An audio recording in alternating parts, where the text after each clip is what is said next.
ഗുരുവായൂർ മേൽപ്പാലത്തിൻ്റെ താഴെയുള്ള ഭാഗമാണ് ഇപ്പോൾ നമുക്ക് കാണാൻ കഴിയും. വളരെയധികം ഫ്രീ ആയിട്ട് ഈ സ്പേസ് കഴിഞ്ഞ കുറച്ച് മാസങ്ങളായി ഇതിനടിയിൽ സാമൂഹ്യവിരുദ്ധരായ ഒത്തിരി പേര് തമ്പടിച്ച് വളരെ മോശം അവസ്ഥയായിരുന്നു.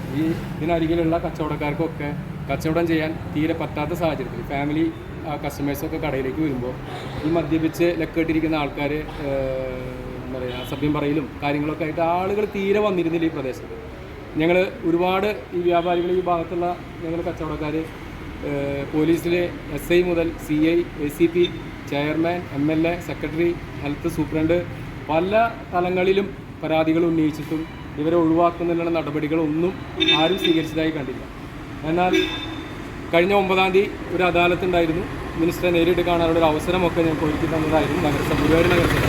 അദാലത്തിൽ പോയിട്ടും ഞങ്ങൾക്ക് ഈ പ്രദേശം ഒന്ന് വൃത്തിയാക്കി തരുന്നതിനുള്ള ഒരു സഹകരണവും ആരുടെ ഭാഗത്തുനിന്നും ഉണ്ടായില്ല. ലാസ്റ്റ് മൊമെൻറ്റിൽ 11-ാം തീയതിയാണ് നമ്മുടെ തൃശ്ശൂർ MP-ക്ക് ഒരു നിവേദനം സമർപ്പിക്കുന്നത്. അതിൻ്റെ ഭാഗമായി 13-ാം തീയതി തുടങ്ങി പെട്രോളിംഗ് ശക്തമാക്കി പോലീസ്.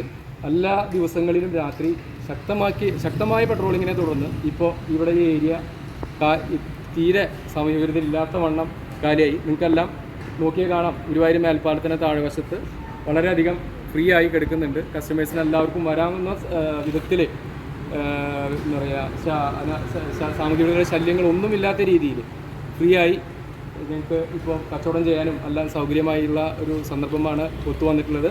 പ്രത്യേകം തൃശ്ശൂർ MP-ക്ക് നന്ദി പറയുന്നു. ഞങ്ങൾ വ്യാപാരികളുടെ കൃതജ്ഞത ഇതോടൊപ്പം അറിയിക്കുകയാണ് ചെയ്യുന്നത്. Thank you.